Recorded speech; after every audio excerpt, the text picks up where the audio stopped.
Now, I'm a huge RPG fan, and therefore I'm always on the lookout for the next great RPG. And this video is about why I think Clair Obscur Expedition 33 is that next great RPG. Now, RPGs take many forms. You have RPGs like Baldur's Gate 3, which is more of like a true RPG. You can be anybody you want. You can make any story you want, basically. You can create your party however you want them to look. You can do so many interesting things with the relationships and so forth. You can change the environment. There's so many ways it's a true role-playing experience because you can do anything you want. There are other games like Mass Effect or The Witcher 3 where you are still a certain character that is fitting into the story like Commander Shepard or Geralt, but you can make them who you want them to be, and in certain choices in the game, you can actually change the course of the story or their character development. And that's another cool style of RPG. Then we have turn-based RPGs where you don't really have so many choices generally, but the customization comes in your party, in the way you're battling, and so forth. So there are many different forms of RPGs. That's why I love it. It's such a varied genre. And Clair Obscur Expedition 33 seems to be going into that. A combo between the narrative style of Mass Effect and The Witcher 3, as well as the turn-based style where you can really have an interesting combat, party and see what's going on there with that and change it to how you like it. So I'm really excited for that potential because what this game's doing that a lot of turn-based RPGs aren't is first, it's innovating the combat. This isn't true turn-based RPG. You're very active in the combat. You're parrying, you're dodging. There's a lot to do. You're not just spamming the A button and waiting for the attack to be over. And on top of that, it has an interesting story.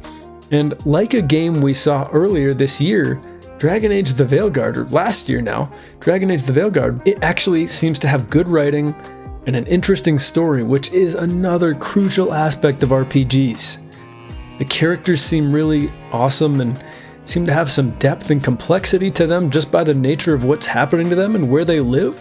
I mean, it's sort of a Hunger Games style story where this expedition is put out to the wolves to try to save their people. For me, it really starts with the story. If you're unfamiliar, it has a really interesting setup. Basically, there's a being called the Paintress, and every year she paints a new number. And when she does that, every person of that particular number, that age, dies. And they're gone. They turn to dust, and that's it. And here's the interesting thing, is that she's counting down. Every year, the people dying get younger. So every year, the people of Lumiere, I guess how you pronounce it, this is a French studio, so there's some French influence here.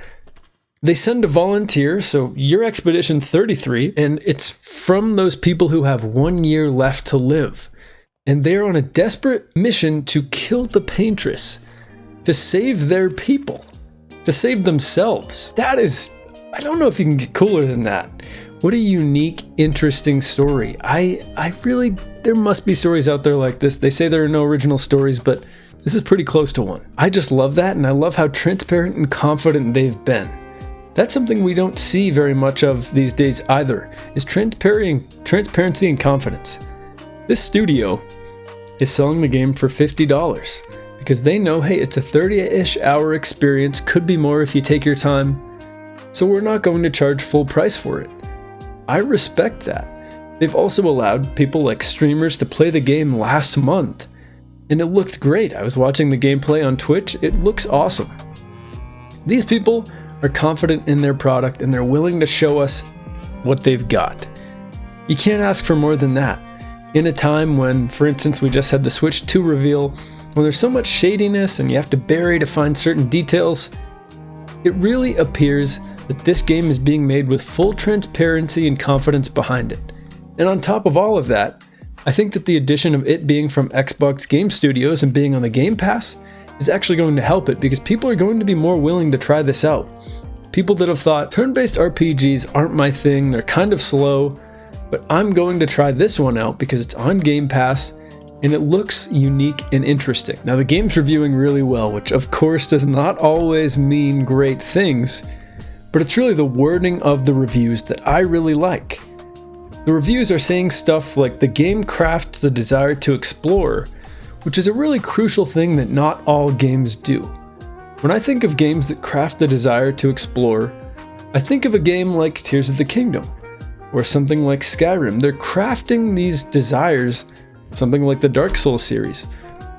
They explore because they give you interesting rewards, and they really make you want to see either a cool vista even, or what kind of beauty's hiding around the next corner, what kind of monster, what kind of equipment. And it sounds like this game is really leaning into that, which I really love. Another thing we have to talk about is how beautiful this game is. I mean, if you just look at screenshots of this game, it is stunning. When I was watching someone play this on Twitch, I was watching Jess Capricorn, when I was watching her play this, it was stunning. There was sort of underwater and that sort of kind of wavy glow when you're looking at kind of the sea floor from the top, which most people don't do, but you know, in movies and games and stuff, it's just kind of floating on the surface, I mean, on the actual ground, and there's a whale swimming around, and they clearly appreciate beauty and art. And what they're doing here is something that's sort of like an Elden Ring style, where it's beautiful, it's dark, and it's weird. Something like Metaphor ReFantasio. That art style is also beautiful. It's something that maybe makes us a little uncomfortable, and it's not the most settling to always be a part of, but that makes sense with the game. What I really love is when the tonal aspects of the art style match the story, match everything else in the game, match the UI. When that's all cohesive, now we're talking. The characters themselves actually seem really interesting. I mean, these people are fighting for their lives. At one point, apparently, I don't want to spoil too much, so this is a bit of a spoiler, but at one point, apparently, you know, the first guy you kind of play as or see, everyone around him's wiped out, and he's looking for the rest of the expedition. He's trying to find other people that are alive. And right off the bat, there were some arguments happening between people. They were fighting.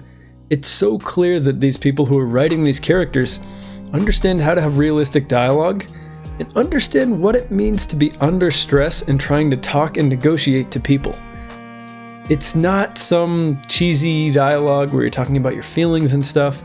They don't have time to talk about their feelings. These people are suffering and they are trying to survive. They want to get to the paintress. How are they going to do that?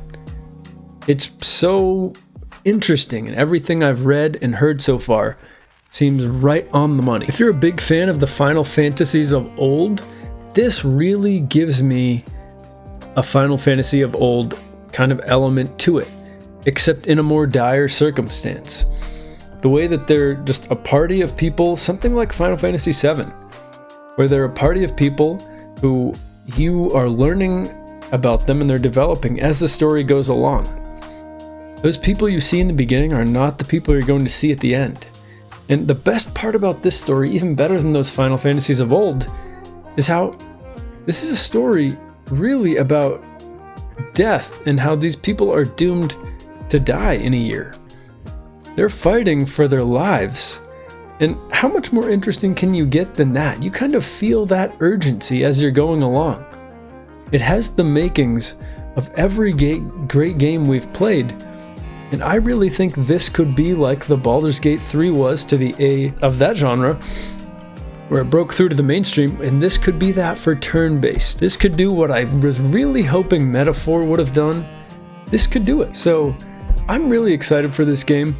It's looking really great. I just had to talk about it because there's so many things to look forward to. If you just look at some of the art style, I'm just amazed. I mean, in the end, what makes a great RPG is allowing a player to roleplay without even consciously doing it. That, to me, is the ultimate sign that we're working with a great RPG here. I just found myself role-playing without even thinking about it. You can't beat that, I don't think, and that's what it's looking like Clair Obscur Expedition 33 is going to do. Now, obviously at this point, I haven't played the game.